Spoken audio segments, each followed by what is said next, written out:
YouTube के सभी दर्शकों को मेरा नमस्कार। आप सभी को राधे राधे, जय श्री कृष्णा। पाठ 14 हिंदी सप्ताह 21 दिवस 1 में आप सभी का स्वागत है।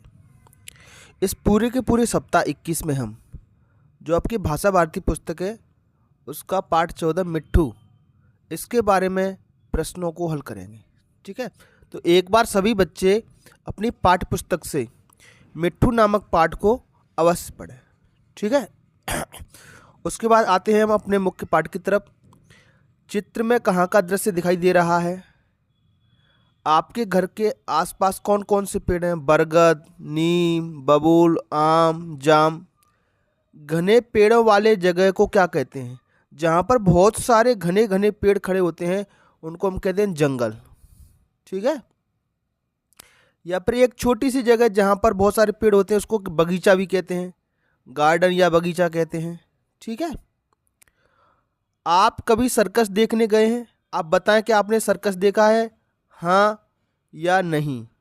अगर देखा है तो आपने वहाँ क्या क्या देखा? आपने बंदर, चीता, शेर, हाथी, भालू ये जानवर देखे होंगे। ठीक है, जादू के कुछ शो भी होते हैं। वैसे सर्कस में तो जानवर रहते हैं, वो करतब दिखाते हैं। ठीक है, तो इस प्रकार की चर्चा आप इन बिंदुओं पर अपनी क्लास में अपने शिक्षकों के साथ, अपने दोस्तों के साथ अवश्य करें। पठन बोध दिया गया है, इसको पढ़ लो एक बार अच्छे से, क्योंकि यही पठन बोध दिवस 1 से लेकर के दिवस 6 तक काम में आएगा। अच्छे से समझ के पढ़ना है। पूरा जो पाठ है आपका मिट्ठू के नाम से, उसको सरल रूप में यहाँ पर बताया गया है। बंदरों के तमाशे तो तुमने बहुत देखे होंगे। बंदर कैसी शरारतें करता है। आज हमें तुम्हें बंदर की लड़कों से दोस्ती का किस्सा सुनाते हैं। बंदर की दोस्ती का किस्सा है ये। कुछ दिन हुए लखनऊ में एक सर्कस कंपनी आई। कहाँ पर आई थी? लखनऊ में। लखनऊ है उत्तर प्रदेश की राजधानी। उसमें बहुत सारे जानवर थे। इनके साथ ही एक बंदर मिट्ठू था। रोज लड़कों के झुंड इन जानवरों को देखने जाते थे। तो लड़के क्यों जाते थे? जानवरों को देखने के लिए। उसमें गोपाल नाम का लड़का, जिसे बंदर मिट्ठू सबसे अच्छा लगता था, वह रोज उसके खाने के लिए चने, मटर, केले लाता था। किसके लिए? मिट्ठू बंदर के लिए। गोपाल को पता चला कि सर्कस कंपनी दूसरे शहर जाने वाली है। गोपाल ने उस बंदर को खरीदने के लिए माँ से अठन्नी मांगी। क्या मांगा बेटा? अठन्नी। बेटा पहले पैसे चलते थे तो 50 पैसे को हम अठन्नी कहते हैं। क्या कहते हैं बेटा? 50 पैसे को अठन्नी कहते थे। जब ये 50 पैसे और 50 पैसे मिलकर के 100 पैसे हो जाते हैं। कितने हो जाते हैं बेटा? 100 पैसे हो जाते हैं। तो 100 पैसे का 1 रुपया बनता था, जो आजकल आप देखते हैं 1 रुपये का सिक्का वगैरह। ठीक है, माँ ने बहुत समझाया कि वह तो बड़ा शैतान है। कौन? बंदर। बेटा बंदर किसी से प्यार नहीं करता। पर गोपाल नहीं माना। गोपाल अठन्नी लेकर सर्कस मालिक को अठन्नी दिखाकर बोला, क्यों साहब, मिट्टू को मेरे हाथ बेचेंगे? तो मालिक हंसकर बोला, अब की बार आऊँगा तो मिट्टू को तुम्हें दे दूँगा।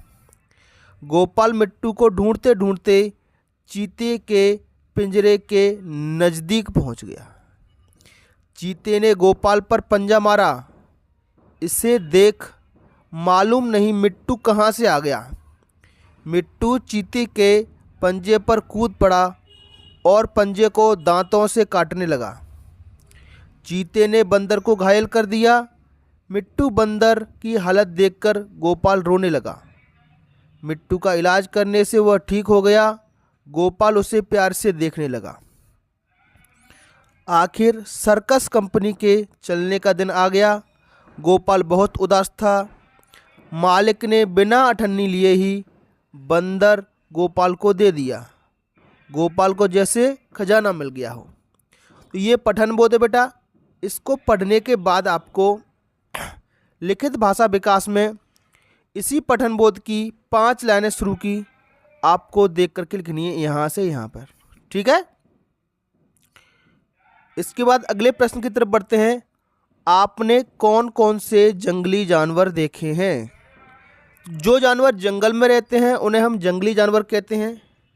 इसके अलावा जो जानवर हमारे साथ या हमारे घर के आसपास जिनको हम पाल करके रखते हैं, कुछ उनसे हम काम भी लेते हैं, उनको हम पालतू जानवर कहते हैं। तो जंगल के जानवरों के नाम आप अपने मन से लिखें, जैसे हाथी, बंदर, सियार, हिरण, चीता, शेर, भालू आदि। प्रश्न क्रमांक 1, लड़कों का झुंड रोज किसे देखने जाता था?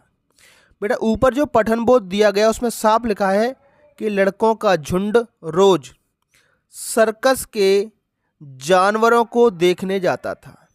तो किसे की जगह लिख देंगे हम सर्कस के जानवरों को, और बाकी पूरा प्रश्न से लिख देंगे। प्रश्न क्रमांक 2, गोपाल ने मां से अठन्नी क्यों मांगी? पठन बोध आपने पढ़ा है, तो गोपाल ने अठन्नी क्यों मांगी थी? क्योंकि वो मिट्टू को बंदर को खरीदना चाहता था। तो लिख दीजिए, गोपाल ने मां से अठन्नी मिट्टू बंदर को खरीदने के लिए मांगी। किस लिए मांगी? मिट्टू। मिट्टू और बंदर एक ही हैं दोनों, है ना, तो बंदर को कोष्टक में भी लिख सकते हो आप। जिसके बारे में अभी हम चर्चा कर रहे थे, पैसे, है ना, अभी बेटा 100 पैसे का 1 रुपया बना दिया है। क्या बना दिया बेटा? 100 पैसे का 1 रुपया बना दिया गया है। 1 रुपया, अब इससे कम का सिक्का आता ही नहीं है बेटा, 1 रुपये से कम का। इस प्रकार का सिक्का चलता था। ये चित्र आप अपनी पुस्तक में देखें और साफ देखिएगा। इसको 5 पैसे कहते थे। इस वाले सिक्के को कहते 10 पैसे, इस वाले सिक्के को 25 पैसे कहते थे, और इस वाले सिक्के को 50 पैसे कहते थे, जिसको अठन्नी भी कहते थे हम, है ना। और 25 पैसे को कहते चवन्नी। चवन्नी क्या कहते थे? चवन्नी। तो बेटा आपके ज़माने में सिर्फ 1 रुपये का सिक्का चलता है। तो अपने घर पे जा कर के अपने दादा दादी से या अपने पिताजी से पूछना कि पापा चवन्नी क्या होती है ना, चवन्नी क्या होती थी, अठन्नी क्या होती थी। हो सकता है किसी के घर पे ये पुरानी पड़ी भी हो अभी, है ना। तो समय समय पर सिक्के और नोट बंद होते रहते हैं और नए सिक्के चलन में आ जाते हैं। वाक्यों को पढ़कर लिखिए। अब ये मिट्टू की कहानी आपने पढ़ी, अम्मा मुझे अठन्नी दे दो, ये किसने कहा? बेटा ये गोपाल ने कहा था। और किससे कहा था? उसकी माँ से। दूसरा वाक्य है, बेटा बंदर किसी से प्यार नहीं करता, ये वाक्य किसने कहा था? बेटा ये गोपाल की माँ ने कहा था। माँ ने कहा था किससे? गोपाल से। तो किसने कहा और किससे कहा, ये आपको लिखना है यहाँ। वाक्य नंबर 3, अब की बार आऊँगा तो मिट्टू को तुम्हें दे दूंगा। सोचो ये किसने कहा था? ये कहा था सर्कस के मालिक ने गोपाल से, जब गोपाल माँ से अठन्नी लेकर के उसको खरीदने के लिए गया था। तो ये बात कही थी सर्कस मालिक ने। किससे कही थी? गोपाल से। वह तो बड़ा शैतान होता है, जब वो माँ से अठन्नी मांगता है गोपाल के, माँ मुझे अठन्नी दे दो, मैं बंदर को खरीद के लाऊंगा। तो माँ चाहती है कि ये बंदर को खरीद के ना लाए। तो क्या कहती है? वो तो बहुत शैतान होता है, वो किसी का दोस्त नहीं हो सकता बंदर। तो ये चीज़ माँ ने कही थी। किससे कही थी? गोपाल से। ठीक प्यारे बच्चों, चलिए। अच्छा, जिन बच्चों ने हमारा चैनल सब्सक्राइब नहीं किया है बेटा, चैनल को सब्सक्राइब जरूर करें। और कमेंट बॉक्स में हम जो आपसे प्रश्न पूछते हैं वीडियो के अंत में, हर वीडियो के अंत में हम आपसे एक प्रश्न पूछ रहे हैं, उसका जवाब कमेंट बॉक्स में ज़रूर दें। और इन सभी प्रश्नों को एक पुस्तक में लिख के रखें, अपनी पुस्तक में, है ना। ये आपके सामान्य ज्ञान के प्रश्न हैं, तो ये बहुत काम आएंगे आपके लिए। बंदर कैसी शरारतें करता है? उछल कूद करता है, यहाँ से वहाँ, एक डाली से दूसरी डाली पर जाता है। अगला प्रश्न है, गोपाल बंदर के लिए रोज क्या लाता था? तो आप बता सकते हो, गोपाल बंदर के लिए रोज चने, मटर, केले लाता था। सर्कस में कौन कौन से जानवर होते हैं?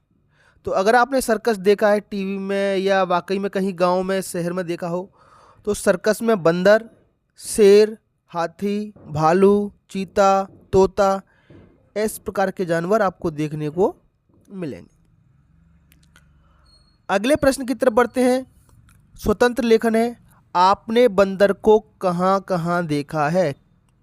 उन स्थानों के नाम बताइए। तो हमने बंदर को अपने गांव में, सर्कस में व मेले में देखा है। इसके अलावा कहीं और भी देखा हो, किसी ने मामा के घर पे देखा हो, किसी ने बुआ जी के यहाँ पे देखा हो, तो वो भी आप बता सकते हो। इसके बाद बेटा स्वतंत्र पठन है। विद्यालय के पुस्तकालय से कोई एक पुस्तक आपको पढ़नी है, ठीक है, और उस पुस्तक के बारे में आपको लिखना है। तो बेटा पुस्तक का नाम लिखिए। तो मन के अंदर जीत, ये पुस्तक का नाम है। और ये जो पुस्तक मैंने यहाँ पर चित्र लगाया बेटा, ये एक अलग पुस्तक है। ये तो नमूने के लिए मैंने आपको बताया है कि जैसे इस प्रकार इस पुस्तक का नाम है 21वीं सदी की कहानियाँ, ठीक। और हर पुस्तक में उसके लेखक का नाम, जैसे यहाँ लिखा हुआ है, ये लेखक का नाम डॉक्टर जाकिर अली। इस प्रकार से पुस्तक के ऊपर उसका नाम भी लिखा रहता है, उसके लेखक का नाम भी रहता है। तो ऐसे ही मैंने स्कूल में बच्चों को पढ़ाई थी पुस्तक जिसका नाम था मन के अंदर जीत, और उसके लेखक थे डॉक्टर अरुणा पाठक। आपने पुस्तक के में किसके बारे में पढ़ा? तो बेटा ये जो पुस्तक थी मन के अंदर की जीत, ये ईमानदारी के ऊपर थी, ठीक। तो पुस्तक का नाम कहाँ रहता है बेटा? पुस्तक के ऊपर। उसके लेखक का नाम भी उसके ऊपर रहता है। ये आपको आना चाहिए। अब बेटा वक्त है आज के प्रश्न का।